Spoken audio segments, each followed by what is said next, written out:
করতে অনেকটা হেল্প করছে। তারপর স্কিন কেয়ার করে গোসল করে এসে আমি একটা নোট করলাম যে আমার নতুন বাসার ছাদে আমি কী কী গাছ লাগাবো।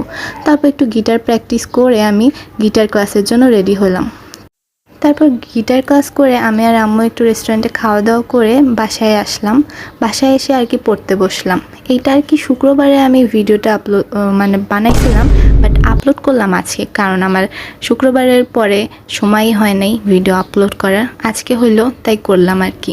তাও আমি গণিত পরীক্ষার আগের দিন এগুলো ভিডিও বানাইছি। তো আজকে আমার গণিত পরীক্ষা দিয়ে আসলাম। গণিত পরীক্ষাটা একদম জঘন্য দিয়েছি, যা বলার বাহিরে। পাশে হবে কি না আল্লাহ জানে, বাট বাসায় এখনো অবধি আমি বলি নাই যে পাশ হবে কি না। তো এই পর্যন্ত আজকের ভিডিও, টাটা। কালকে এখন আবার আমার বাংলা পরীক্ষা আছে, মানে বাংলা সেকেন্ড পরীক্ষা। তো দেখি এইটাতে কি করি। তো এখন বাংলাটা অন্তত ভালো করা লাগবে, কারণ গণিতটা তো যা হওয়ার হয়েছে। লাল বাতি জ্বলুক আর গ্রিন বাতি জ্বলুক।